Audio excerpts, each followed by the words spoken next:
Mari kita bedah alur kerja sistematis dalam praktik copywriting digital yang mencakup 3 tahapan utama agar pesan yang dihasilkan benar-benar berdampak bagi bisnis.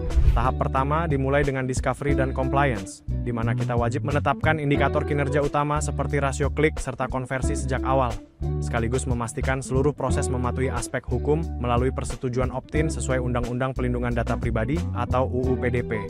Selanjutnya, kita masuk ke tahap kedua, yaitu Research Insight untuk menganalisis data perilaku serta kebutuhan spesifik pengguna, mulai dari pencarian jasa medis hingga suplemen kesehatan.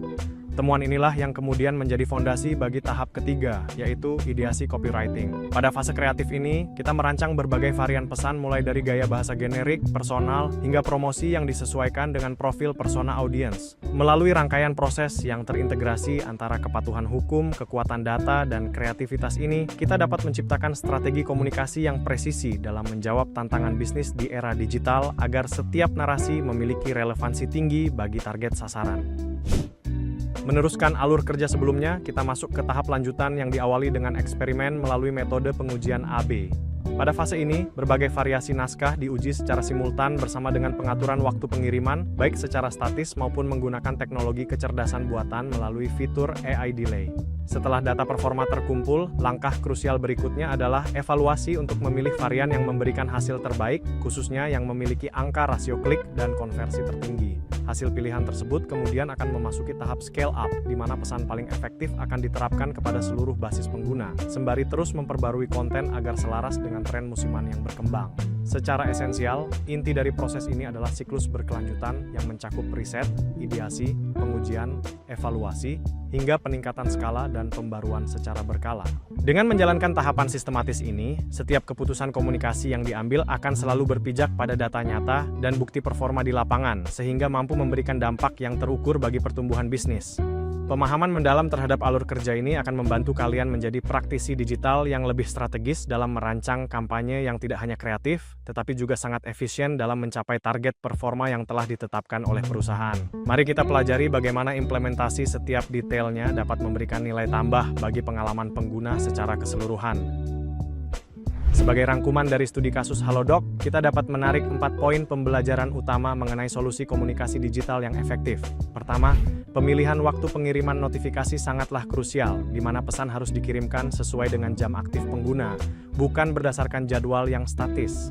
Kedua, relevansi penulisan naskah atau copywriting memegang peranan penting. Penggunaan narasi yang secara langsung menyebutkan masalah spesifik atau pain point pengguna terbukti jauh lebih efektif dibandingkan dengan kalimat yang bersifat generik. Selain aspek teknis, kita juga harus memperhatikan etika data dalam melakukan personalisasi, di mana strategi pesan personal hanya akan berjalan efektif jika pengguna telah memberikan persetujuan atau opt-in. Transparansi juga menjadi kunci, di mana kita perlu mengomunikasikan kepada pengguna bahwa notifikasi yang mereka terima telah disesuaikan dengan aktivitas mereka di dalam aplikasi.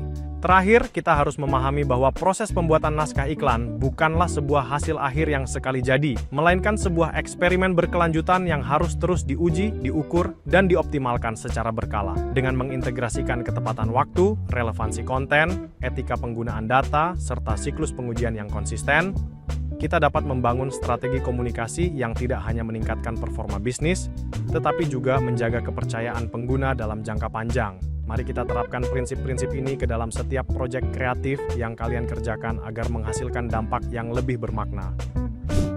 Sebagai kesimpulan akhir, studi kasus Halodoc secara jelas menunjukkan bahwa tren inovasi yang melibatkan penggunaan kecerdasan buatan untuk pengaturan waktu, personalisasi narasi, serta pengujian AB memiliki pengaruh yang sangat nyata terhadap praktik copywriting digital di Indonesia.